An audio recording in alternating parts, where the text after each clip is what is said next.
Crowds of tourists squeezing through narrow streets and alleyways, filling shops, restaurants, and overwhelming famous landmarks. This has become a familiar scene at cruise destinations across the world.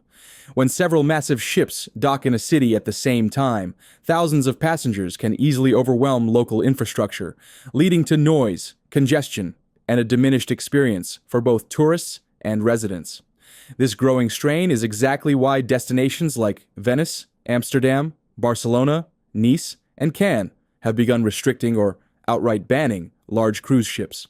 Their efforts aim to curb over-tourism, reduce environmental pollution, and protect fragile infrastructure from the burden of mass arrivals.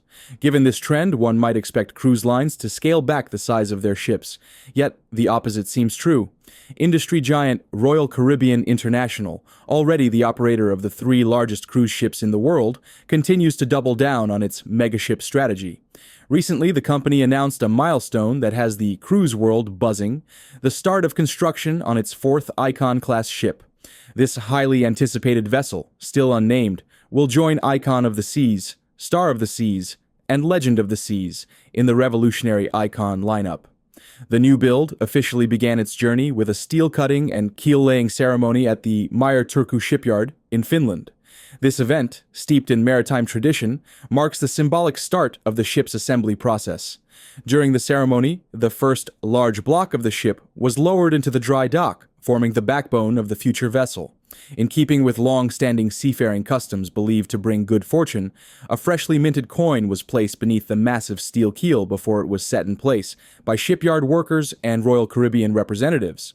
Set for delivery in 2027, the fourth Icon-class ship is expected to build upon the innovations of her sister ships. While Royal Caribbean has yet to release detailed plans, the line confirmed that the vessel will offer the signature blend of adventure, relaxation, and family-friendly experiences that have made the Icon-class a global phenomenon. The earlier Icon-class ships have redefined cruising with bold concepts such as the Aquadome, multi-deck neighborhoods, expansive water parks, new dining concepts, and immersive entertainment options.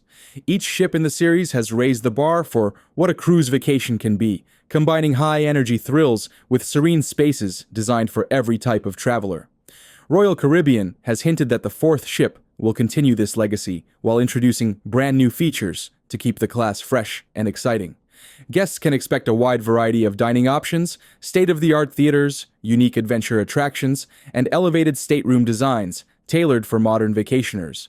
The construction process will span the next 2 years, involving thousands of skilled workers and countless tons of steel, wiring, and innovation.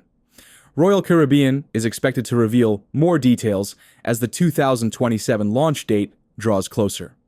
It is a clear fact that Royal Caribbean isn't the only player in the race for cruise supremacy.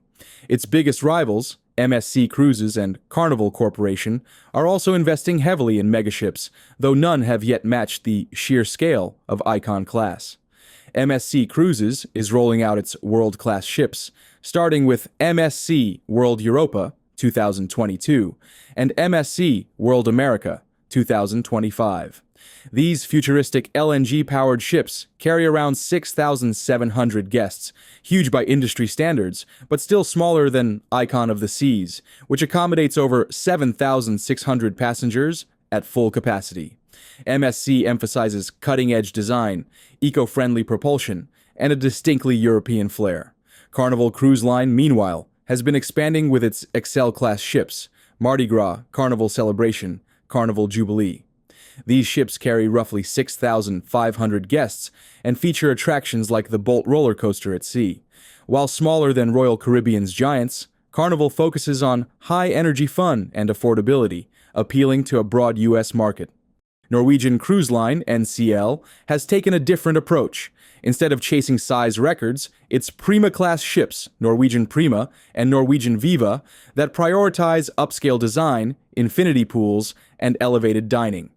NCL ships are mid-sized compared to Icon class, catering to guests who want more space and sophistication rather than crowds and adrenaline.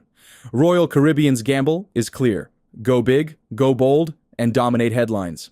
By creating the world's largest cruise ships, it aims to offer something so all-encompassing that guests barely need to leave the ship. This strategy also helps spread 7,000 plus passengers across multiple neighborhoods, reducing the feeling of overcrowding on board, though the same cannot always be said for port destinations. Despite concerns from certain destinations about over-tourism, Royal Caribbean remains committed to its philosophy that bigger can be better, not only in terms of capacity, but also in providing a diversity of experiences at sea. What is certain is that when this new Icon-class ship launches, it will once again capture worldwide attention and further fuel the ongoing megaship race among the world's leading cruise lines. This next update is certain to grab the attention of cruise fans, especially if destinations are one of the main reasons you choose to sail. Royal Caribbean has informed travel advisors that none of its ships will make scheduled calls to Labadee, Haiti, until at least May 2026. Labadee has long been a highlight for Royal Caribbean passengers. Unlike traditional ports of call, Labadee is a private resort area fully operated and managed by the cruise line. Guests enjoy pristine beaches, water sports, and signature attractions like the Dragon's Breath flight line, one of the world's longest overwater zip lines. But now, that experience will be unavailable for nearly 2 years.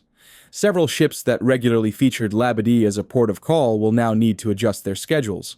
According to Royal Caribbean, the following ships are affected: Adventure of the Seas, Explorer of the Seas, Freedom of the Seas, Independence of the Seas, Jewel of the Seas, Oasis of the Seas, Symphony of the Seas.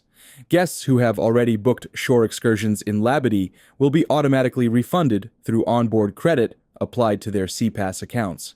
While the financial impact is being addressed, the disappointment for passengers lies more in the lost experience than the refunded cost. This isn't the first time Royal Caribbean has suspended visits to Labadee. The line paused calls in March 2024 and again later that year in October, citing safety concerns. Although service briefly resumed in early 2025, the worsening conditions in Haiti have made long-term suspension unavoidable. The decision is tied directly to the escalating gang violence and political instability in Haiti. The U.S. State Department currently places Haiti under its strictest travel advisory, Level 4, Do Not Travel. The advisory warns of rampant armed crime, including robbery, carjackings, kidnappings for ransom, sexual assault, and shootings. It explicitly states that Americans should not travel to Haiti under any circumstances. Although Labadee is physically separated from the unrest, Royal Caribbean cannot ignore the broader instability in the country, especially given that guest safety is its highest priority. For now, Labadee will remain a memory, a sun-soaked retreat that many hope to enjoy again someday. Until stability returns to Haiti, cruisers will need to look toward other Caribbean destinations for their dose of paradise at sea.